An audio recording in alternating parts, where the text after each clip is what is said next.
Richard Southern joins us to chat about some of the day's top business stories, and we begin with another hit to the reputation of one of the world's richest people, Richard. Bill Gates. I mean, who had a more squeaky clean image, right, Erica? Yeah. Head of the big charity, kind of a do-gooder image. Well, that may have been shattered now. There are new reports about Bill Gates in the wake of his pending divorce from his wife of 27 years. The Wall Street Journal reported yesterday that the Microsoft board of directors hired a law firm to investigate Gates in 2019 over claims he had an affair with a company employee in the year 2000. Several employees telling the New York Times that Gates engaged in, quote, clumsy and, quote, questionable workplace behavior. The New York Times, citing unnamed sources, says Gates tried to pursue several women who worked for him. Then there's Jeffrey Epstein. Earlier this month, the Wall Street Journal reported that Gates' wife had been considering a divorce for the past 2 years after she became upset over Bill Gates' willingness to meet with Jeffrey Epstein, the disgraced late financier. Gates actually met with him in 2011, 3 years after Epstein pled guilty to soliciting a minor for prostitution. So again, all this flies in the face of the sort of do-gooder image that Gates created, Erica, and Microsoft stock fell more than 2% today. All right, and Beyond Meat is teaming up with another major restaurant chain.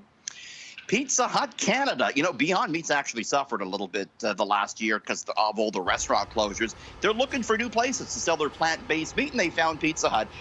Starting here in the GTA, it's just going to be Edmonton and the GTA here in Canada, that Beyond Meat is going to offer now a sausage crumble topping that you can get on your Pizza Hut pizzas. Of course, that's plant-based sausage. And I had a chance to talk today to one of the CEOs from the company, Chief Chuck Muth, the Chief Growth Officer, and he said Canada is actually really into plant-based products right now. Canada, as you probably know already, is adopted to plant-based proteins more so than most markets around the world. In fact, it's one of the leading countries around the world in terms of per capita consumption of plant-based proteins.